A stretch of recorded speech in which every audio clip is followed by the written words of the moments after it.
Fair tahun 2020, panitia serta audiens yang berbahagia.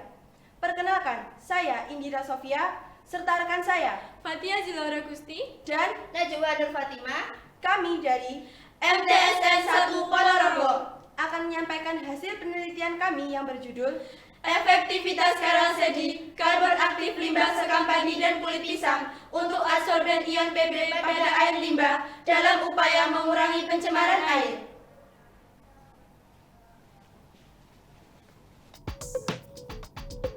Yang melatar belakangi hasil penelitian kami yaitu Indonesia merupakan negara yang memiliki jumlah penduduk terbesar keempat di dunia dengan pertumbuhan penduduk 1,49% tiap tahunnya.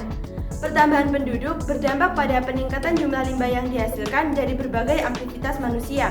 Salah satunya adalah aktivitas pada kegiatan industri tekstil yang menghasilkan limbah timbal. Timbal merupakan pencemaran yang bersifat toksik dari golongan logam berat. Adanya timbal dalam air limbah dapat menyebabkan kerusakan ekosistem air. Sebagian besar masyarakat Ponorogo bermata pencarian petani yang menghasilkan sekam padi. Selain itu, di Ponorogo terdapat industri pengolahan makanan yang menghasilkan kulit pisang yang hanya dibuang atau tidak dimanfaatkan secara maksimal. Padahal, pada kedua bahan tersebut terdapat komponen yang dapat dimanfaatkan dalam pembuatan karbon aktif. Sehingga, untuk mengatasi permasalahan tersebut, peneliti membuat adsorben ion Pb yang berasal dari limbah sekam padi dan kulit pisang.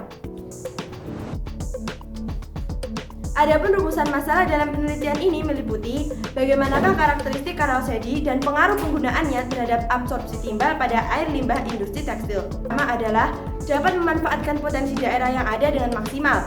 Kedua, dapat membantu pemerintah atau masyarakat dalam menanggulangi pencemaran air yang disebabkan oleh limbah dari industri tekstil. Tiga, memberi motivasi bagi peneliti untuk melakukan penelitian lain agar menghasilkan produk yang bermanfaat bagi masyarakat.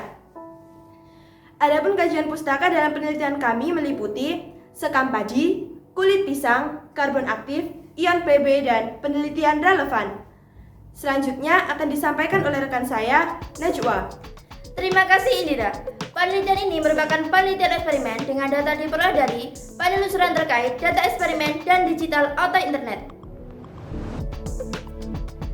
Penelitian ini dilakukan di MTSN 1 Ponorogo yang dimulai pada tanggal 16 Agustus 2020 sampai 22 Oktober 2020. Populasi diperoleh dari limbah sekam padi dan kulit pisang, sedangkan sampel sekam padi diperoleh dari penjual beras di Ponorogo dan kulit pisang diperoleh dari industri keripik di Ponorogo. Berikut adalah tahap persiapan alat dan bahan.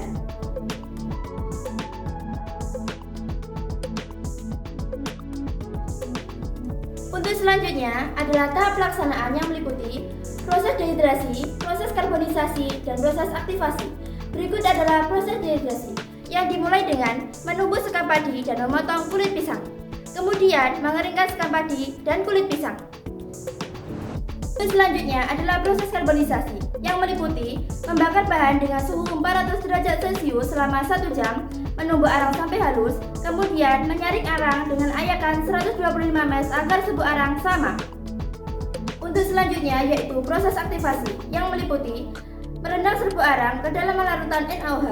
Selanjutnya mencuci arang dengan Aquades, kemudian mengeringkan arang menggunakan oven. Untuk selanjutnya adalah tahap uji coba yang akan dijelaskan oleh rekan saya, Fatia. Terima kasih Najwa. Selanjutnya adalah hasil uji penelitian. Berikut ini adalah hasil produk penelitian kami yang telah diuji melalui uji kadar air, uji kadar abu, uji pH, uji daya absorpsi, dan uji waktu kontak terhadap penyerapan. Berikut ini adalah hasil uji kadar air Karalsedi. Dari data, kita bisa melihat bahwa karbon aktif yang dihasilkan dalam penelitian ini adalah 13,3% untuk kulit pisang dan 14,3% untuk sekam padi. Kadar air yang didapat dalam penelitian ini telah memenuhi standar kualitas karbon aktif, yakni maksimal 15% untuk arang aktif berbentuk serbuk. Selanjutnya adalah hasil uji kadar abu. Bisa dilihat bahwa kadar abu karbon aktif yang dihasilkan pada penelitian ini adalah 9,5% dan 8,5%. Kadar abu yang dihasilkan dalam penelitian ini telah memenuhi standar karbon aktif, yaitu maksimal 10% untuk arang aktif berbentuk serbuk. Selanjutnya adalah penentuan pH. Dari hasil pengukuran pH akhir yang diambil dari variasi terbesar, karbon aktif menghasilkan pH 6,47 yang sudah mendekati standar baku mutu. Selanjutnya adalah hasil uji daya absorpsi. Dari tabel tersebut, diperoleh hasil uji daya absorpsi Karel Seddy 50 gram memiliki persentase yang lebih tinggi, yaitu 28%.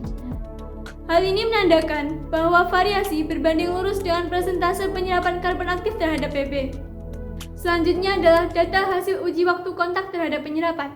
Pada uji waktu kontak terhadap penyerapan, digunakan variasi massa 50, kemudian diuji dengan 5 variasi waktu. Diperoleh hasil bahwa waktu kontak karbon aktif dalam 90 menit memiliki persentase penyerapan yang paling tinggi. Karel Seddy layak digunakan ditinjau dari keefektifan Karel Seddy dalam menyerap ion Pb, biaya produksi yang murah, dan ketersediaan bahan yang melimpah. Selanjutnya akan dijelaskan oleh rekan saya, Najwa. Adapun kesimpulan pada penelitian kami yaitu karakteristik Karel Seddy meliputi kadar air sekam padi 14,3%, kulit pisang 13,3%, sedangkan kadar abu sekam padi 8,5%, kulit pisang 9,5%, mampu meningkatkan pH sebanyak 1,47. Kesimpulan yang kedua yaitu Karel Seddy berpengaruh terhadap pengurangan pencemaran air yang disebabkan oleh timbal, yaitu pada 50 gram karbon aktif dapat menyerap sebesar 28% timbal pada limbah industri tekstil.